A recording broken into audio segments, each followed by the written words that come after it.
اور میرا اللہ کے نام پر ارادہ ہے، اللہ تعالیٰ نے زندگی دی اور زندگی نہ ہو تو کم از کم میں وصیت کرتا ہوں کہ آئندہ سال سے جہاں ہم تعلیم کا ایک نظام الحمدللہ چلا رہے ہیں، جس کی تفصیل آپ حضرات نے سنی ہے مختلف شعبہ جات کی، تو وہاں ایک نظام تزکیہ کا اور اصلاح نفس کا یہ ہم باقاعدہ نظام بنا کر اس کو اپنے ہاں جاری کریں۔ یعنی علم کے ساتھ جو ظاہری علم ہے اس کے ساتھ جب تک اس کی روح نہیں ہوگی تو اس وقت تک وہ علم ادھورا ہے، کھول ہے، اندر روح نہیں ہے۔ اس روح کو پیدا کرنے کے لیے میرے ذہن میں بہت اس کا تقاضا ہے کہ اگلا جب تعلیمی سال ہم شروع کریں، پتہ نہیں میں اس وقت زندہ ہوں یا نہ ہوں، میں تو وصیت کرتا ہوں اگر زندہ نہ ہوں کہ ایک ایسا نظام بنایا جائے کہ جس میں تربیت اور اخلاق کی تربیت اور تزکیہ کا اہتمام ہو۔ میں اپنے سارے ساتھیوں سے یہ درخواست کرتا ہوں کہ اگر میں زندہ نہ ہوں تو اس اگلے سال سے خاص طور پر تعلیم کے ساتھ تربیت کا ایک نظم سوچ سمجھ کر بنایا جائے جو قابل عمل بھی ہو اور مؤثر بھی ہو۔ اس کے بغیر ہم ایک کھول ہیں اور اس کے اندر روح موجود نہیں ہے۔ تو اس لیے میں اپنے تکمیل کرنے والے ساتھیوں کو بھی یہ گزارش کرتا ہوں کہ وہ اپنے آپ کو جا کر کسی اللہ والے سے وابستہ کریں، اور جب تک وہ نہ میسر ہو تو یہ جو کمی میں بتا رہا ہوں اپنے اکابر سے تعلق کی کمی، اس کو دور کریں۔ آج افسوس یہ ہے کہ ہمارے طبقے کے اندر جو ہے وہ نعروں کا زور ہے اور جذبات کا زور ہے، لیکن جو اس کی روح تھی وہ رفتہ رفتہ مٹ رہی ہے۔ لہذا میں وصیت کرتا ہوں کہ آپ حضرات اپنے جگہوں پر جا کر اپنے اکابر کے حالات پڑھیں۔ حضرت شیخ الحدیث صاحب مولانا محمد زکریا صاحب رحمۃ اللہ علیہ کی آپ بیتی عجیب و غریب تذکرہ ہے ان سب اکابر کا، وہ اپنے مطالعے میں رکھیں۔ حضرت تھانوی رحمۃ اللہ علیہ کے مواعظ اور ملفوظات، پہلے ملفوظات اور پھر مواعظ، ملفوظات پڑھنے میں زیادہ آسان ہے، مواعظ میں تھوڑی سی دشواری ہوتی ہے، لیکن مواعظ جو ہیں وہ جو دین کی جو سمجھ، دین کی جو فکر اور انسان کو اپنی اصلاح کے جو طریقے اس سے معلوم ہوتے ہیں، وہ آج آپ کو کہیں اور نہیں ملیں گے۔ اس کو اپنا حرز جان بنائیں۔ تو سب سے پہلا کام جو ہے وہ ہم سے جب پوچھا جاتا ہے تو بعض اوقات ہمارے زبان سے نکل جاتا ہے کہ دین کی خدمت، لیکن دین کی خدمت تو اس وقت ہوگی جب خود اپنی خدمت ہو جائے، اپنی اصلاح ہو جائے، ہمارے اندر جو رذائل ہیں وہ دور ہو جائیں، ہمارے اندر حسد نہ ہو، ہمارے اندر بدگمانی نہ ہو، اس میں ہمارے اندر اخلاق رذیلہ نہ ہو، تو بے شک پھر اس کام کے اندر برکت ہوتی ہے اور اس کام کا کارآمد ہوتا ہے۔ لہذا سب سے پہلی چیز تمام ہم سب کو، ہم چاہے پڑھانے والے ہوں یا پڑھنے والے ہوں، ہم سب کو اس کا جائزہ لینا چاہیے کہ اس علم کا کیا عکس ہماری زندگی میں آیا، عبادات میں، معاملات میں، معاشرت میں، اخلاق میں ہمارے اندر کوئی تبدیلی پیدا ہوئی یا نہیں ہوئی۔ اگر ان میں تبدیلی پیدا نہیں ہوئی، اس میں سنت کی کوئی جھلک نہیں آئی، تو یہ دستار اور یہ سند، اس کی کوئی حقیقت نہیں، اس کی کوئی اصلیت نہیں، اس کا کوئی فائدہ نہیں۔ فائدہ اس وقت ہو جبکہ علم حدیث پڑھنے کے بعد اور یہ دستار فضیلت اپنے سر پر لگانے کے بعد ہم سنت کا نمونہ نظر آئے، ہمارا ظاہر بھی، ہمارا باطن بھی، ہمارے اعمال بھی، ہماری عبادتیں بھی، ہماری معاشرت بھی، ہمارے اخلاق بھی وہ سنت کے مطابق ہوں، تو بے شک یہ دستار سجتی ہے،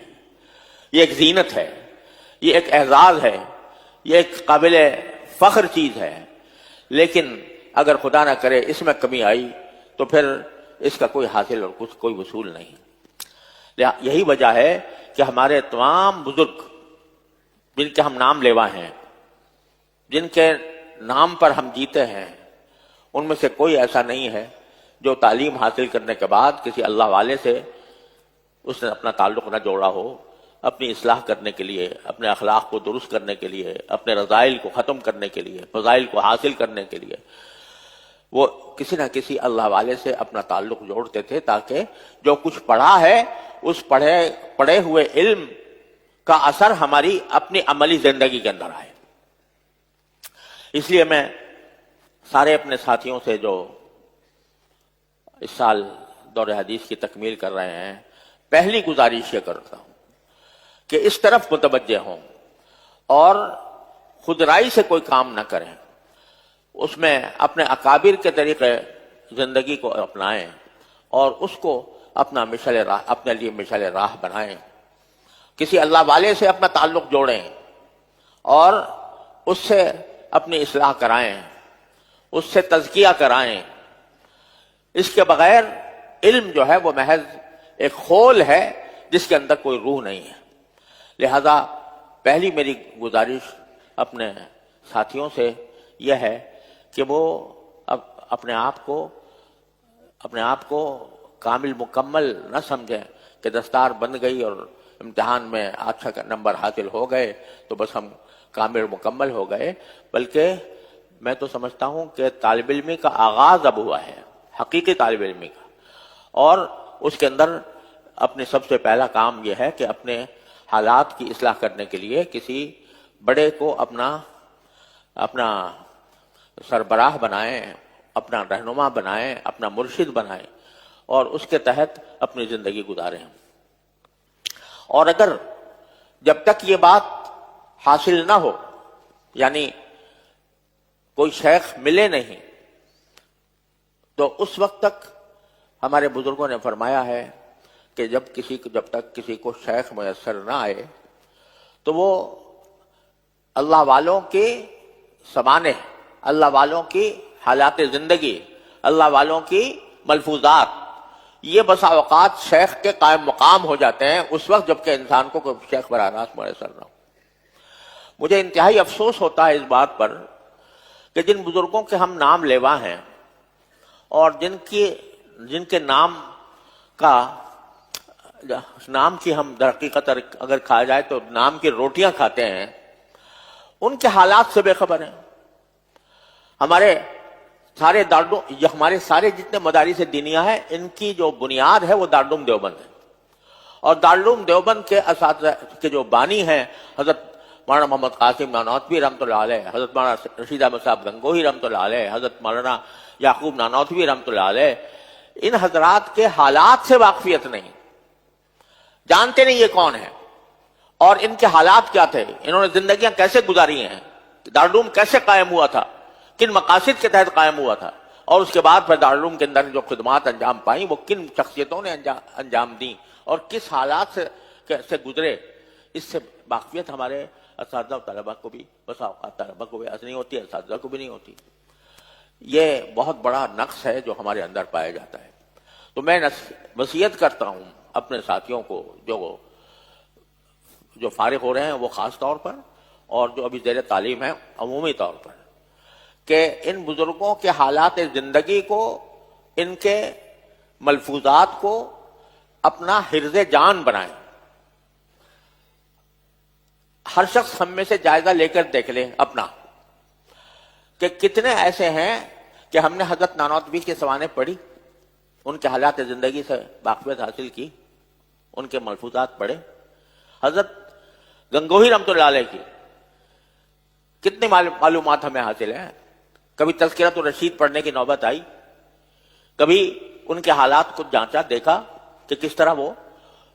اس مقام تک پہنچے، کبھی حضرت حکیم الامت مولانا اشرف علی صاحب تھانوی رحمۃ اللہ علیہ کے ہم خاص طور پر نام لیوا ہیں، ان کے حالات پڑھے، اشرف السوانح کتنے لوگوں نے پڑھی ہے اور کتنے ان کے ملفوظات اور مفاہیم سے کتنا استفادہ کیا ہے۔ تو افسوس یہ ہے کہ اگر اس کا یہ سوال کیا جائے ہم میں سے اکثر لوگوں سے تو شاید جواب نفی میں ہوگا کہ نہیں، کچھ نہیں پڑھا۔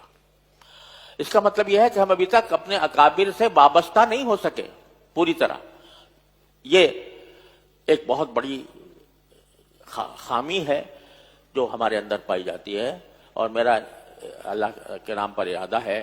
اللہ تعالیٰ نے زندگی دی اور زندگی نہ ہو تو کم از کم میں وصیت کرتا ہوں کہ آئندہ سال سے جہاں ہم تعلیم کا ایک نظام الحمدللہ چلا رہے ہیں، جس کی تفصیل آپ حضرات نے سنی ہے مختلف شعبہ جات کی، تو وہاں ایک نظام تزکیہ کا اور اصلاح نفس کا، یہ ہم باقاعدہ نظام بنا کر اس کو اپنے ہاں جاری کریں.